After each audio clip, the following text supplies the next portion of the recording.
आता गावात संपूर्ण भीतीचं वातावरण झालेलं होतं.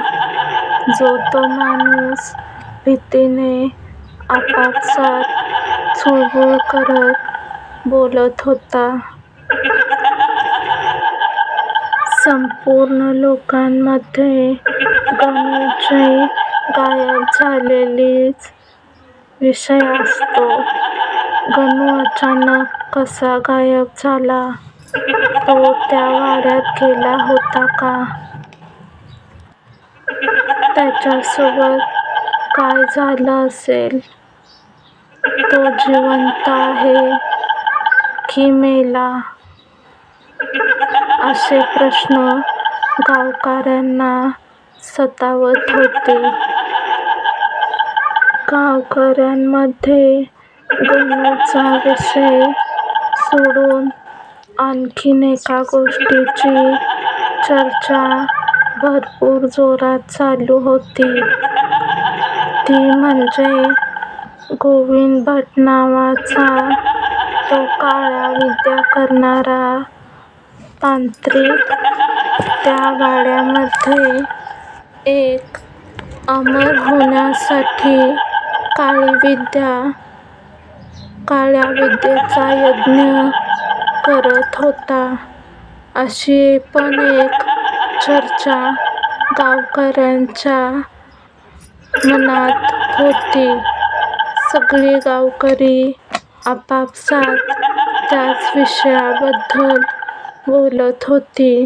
गणूचं अचानक गायब होणं आणि गोविंद भटांच्या त्या काळ्या विद्येचा यज्ञ, ह्याच दोन गोष्टींची चर्चा तुफान गावात चालू होती.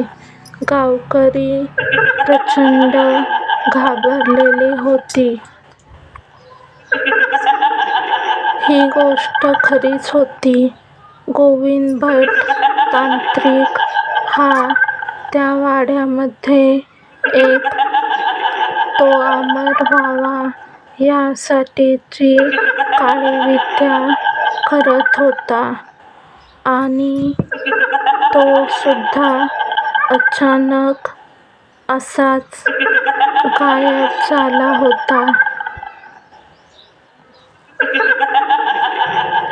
तो यज्ञ करण्यापूर्वीच तो गायब झाला होता. म्हणूनच लोकांमध्ये अशी चर्चा होती. गोविंद भटाचा आत्मा अजूनही त्या वाड्यात अडकलेला आहे आणि तो आता 8व्या बळीच्या शोधात आहे. गावकऱ्यांना हे माहीत झालं होतं.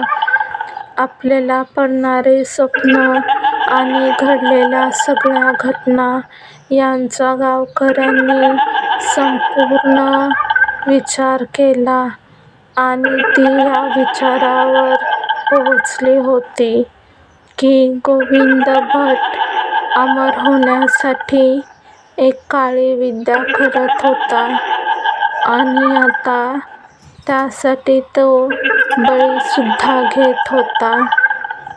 तोच अचानक गायब झाला आणि त्याचा पत्ता कोणालाच लागत नव्हता. तो जिवंत आहे का नाही हे सुद्धा गावकऱ्यांना संपूर्ण ठाऊक नव्हतं. गावकऱ्यांनी असा अंदाज धरला होता की गोविंद भट तो यज्ञ करतानाच मरण पावला आणि त्याचा आत्मा आता त्या वाड्यात फिरत असावा आणि तो बळी घेण्याच्या शोधात असावा. गणूला सुद्धा त्याच्याच आत्म्याने गायब केलं असावं असा एक समज गावकऱ्यांनी केला. गावकरी आता एकच निर्णय घेतात. गावातील पाटील आणि काही लोक तो वाडा जाळण्यासाठी त्या वाड्याकडे जातात. पण आत जाताच त्या सगळ्या गावकऱ्यांना वाडा आतून संपूर्णपणे जिवंत असल्यासारखा वाटत होता. वाड्यात काहीतरी आहे, त्याचं अस्तित्व गावकऱ्यांना जाणवत होतं. गावकरी त्या वाड्यात जाताच दार आपोआप बंद होतं आणि एकच आवाज संपूर्ण वाड्यामध्ये घुमतो, "यज्ञ पूर्ण करा." ते गावकरी वेदीजवळ जातात. अचानक वेदीजवळ जमिनीवर रक्त वाहू लागतं. संपूर्ण वाड्याच्या आतमध्ये धूर कोंडलेला दिसतो आणि त्या धुरातून गोविंद भटचं रूप दिसायला लागतं.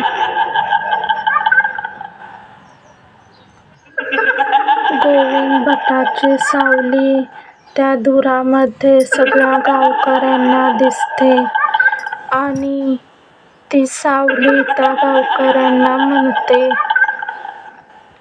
"7 बळी घेतले, आता 8वा बाकी."